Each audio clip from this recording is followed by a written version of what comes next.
Hey everyone, Austin here again with another pinball machine gameplay video. This is Breakshot by Capcom. Originally I was not going to do a commentary for this video, but I posted a gameplay only video and it was requested that I do commentary, and I'm just like, okay, I'll do commentary. So here we are, a couple months later actually, talking about Breakshot. This is a pretty fun game, although admittedly in a home setting I feel like it gets repetitive pretty quickly. A friend of mine, Scott Sidley, big shout out to him, who loaned me this machine for a few months. I played it a lot for the first month, and then after that I just barely played it again, unless I was inebriated or something like that. But still, it is a fun game. If you see it on route, or if you go visit someone's collection that has it, I do recommend playing it. It is a fun game for sure. So the goal is to go through 3 different pool games: 8-ball, 9-ball, and then rotation. And once you go through all those pool games, you'll go to what's called Cutthroat Countdown, which is basically the wizard mode of the game, and that's where the big points are in Breakshot. One of my big complaints with this game is that the scoring is extremely lopsided. It is all about Cutthroat Countdown when it comes to scoring. So all these other multi-ball modes, like I'm in Ball-O-Rama right now, which is if you lock one ball up top and then shoot the 8-ball, you'll start a 2-ball multi-ball. In points in these multi-balls, it's not really the focus. The focus is picking your shots off for your pool games. So right now we're still in 8-ball, and so you've got to hit balls, well, you basically got to hit every ball and then shoot the 8-ball. Most shots on the playfield correspond to a very specific ball. Like the stand-up targets outside that lock, the 3-ball lock area, is the 4, the 12, the 13, and the 5-ball. You've got the 6 and the 14 ball on the left drop target bank. You've got the 7 and I believe the 15 ball on the right drop target bank. You've got the 8 ball and that saucer the ball just went into. And now we're into 9 ball. So in 8 ball you need to pick off each of those shots that I just mentioned. In 9 ball it's a little bit different. You can shoot the orbits or the drop targets, and that will spot you pool balls. And actually, it looks like we just finished 9-ball as well, so we're in the rotation right now. Rotation is a mode where you have to pick off each of the balls as they're lit. So right now, we just had the 2-ball lit, so now the 4-ball is lit on the left stand-up target by the lock area. And you basically just have to pick those off one by one as they're lit. So we just started Breakshot Frenzy as well. This is your 2 or 3-ball, actually, well, technically 3-ball multi-ball. Ball-O-Rama is actually the 2-ball multi-ball. What's interesting about the multi-balls in this game, and it's a crucial scoring factor, is every ball in play is a playfield multiplier. So if you get 2 balls in play, it's 2x playfield. If you got three balls in play, it's 3x playfield. And so it's very important to just try to keep multi-ball going as much as you can. Multi-ball is what's going to really multiply your scores. Multi-ball is also going to get you through your pool games much faster, and it'll accelerate you to Cutthroat Countdown, which again is the ultimate goal. So there are some other little features. You got the MIDI flipper on the top right. Sometimes that upper loop there will be lit. You've also got the captive ball over on the far left, and it looks like I've got extra ball lit on that. So if you hit the captive ball enough on stock settings, you'll light extra ball, and that's how you collect extra ball.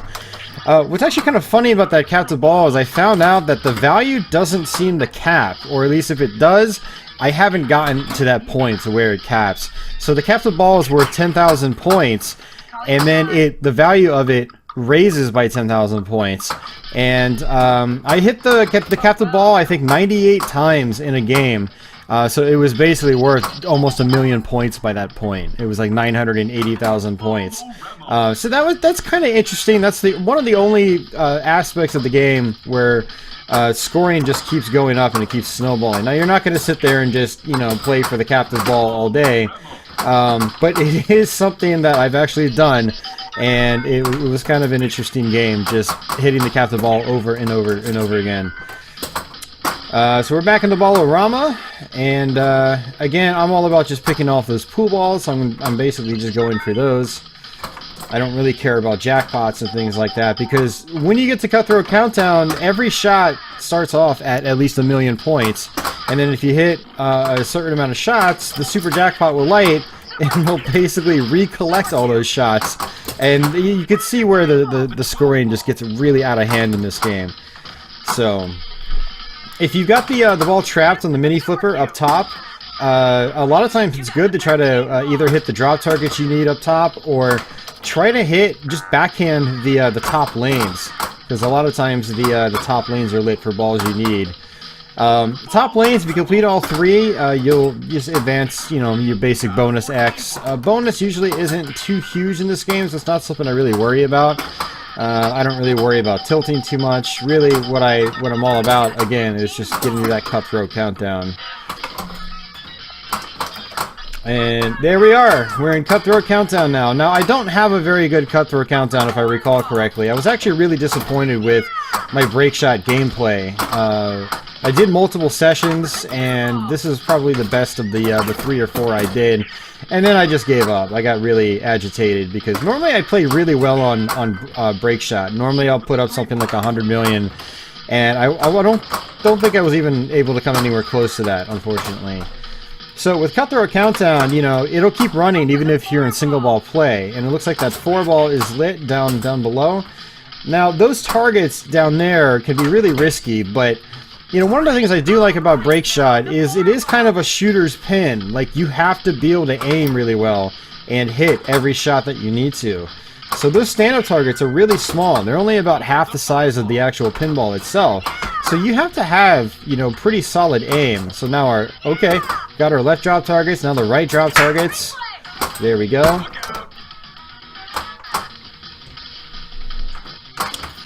And now we need the 8 ball. And if I really wanted to, I could try to get back in the multi-ball here. And Cutthroat Countdown is timed as well, so we have 50 seconds right now.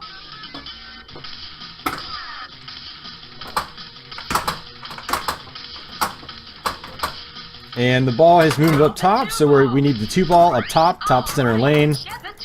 The top lanes can be the toughest ones to get, because the lanes are at angles. You don't really have much control over the bounce up there. But you do have a bunch of different ways to get the ball up there. Like, you can shoot either orbit, or if you get the ball trapped on the mini flipper, you can try to backhand it into the top lanes. And I just started the 3-ball multi-ball. The 3-ball multi-ball is really when you want to collect your balls, because if you got 3x playfield, that 1,000,000 points a shot turns into 3 million a shot. And your big collect at the end can just be absolutely enormous if you've got 3 balls in play. There we go, got the 8 ball. It was 1 million. Now, what's interesting about Cutthroat Countdown, and this is why it's so broken, I mean, 1,000,000 points a shot is actually really big points in Breakshot. Your normal jackpots don't usually come anywhere close. But if you successfully complete, collect all your balls in Cutthroat Countdown, and you collect the Super Jackpot, it automatically restarts, and the value of each ball you collect increases. So I've had the balls up to being something like 3 million a shot or something. It just gets really absurd, and it's absurd. I think Breakshot would have been a lot more fun if the scoring was a lot more balanced. If the scoring was a lot more balanced, I think it would, for someone like me, it would have more replay value. Or if it at least had other gimmicky things I could do that could also earn some decent points, then, you know, maybe I'd like to go back to it. You know, things like the capture ball were fun, but if it had more things like that, you know, more things and ways for me to goof off while still scoring decently, I think it would be more fun. So now it's awarding me a bunch of points just for the Super Jackpot. The Super Jackpot basically takes all the balls you've collected and then gives you a bunch of points per ball. And again, the more times you go through Cutthroat Countdown, that value continues to rise.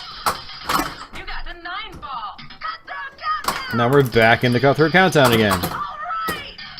Now I should note that these are stock settings, so it is going to be a little bit easier, I think, to restart Cutthroat Countdown. If you have it on harder settings, it'll throw you back to previous pool games. You're going to have to play through them all over again. Something else I didn't note is that the kickback in this game is actually lit by completing your drop target banks. What's really cool is that in software settings, you can actually have it set to stack kickbacks. So I think on default settings, it'll stack 2. But I think you can have it stack up to 3. It all just depends on what settings you have. You can also disable the kickback on the start of a ball or start of a game and have to have the player light it, and then you can have it not stack as well. So there you go, 31 million on Breakshot. Not really a very good game by personal standards anyway. But you know, hopefully you guys enjoyed this video. And as usual, if you don't want the commentary version of this, I do have a non-commentary version as well you can check out. So but yeah, thanks for watching, guys. Take it easy.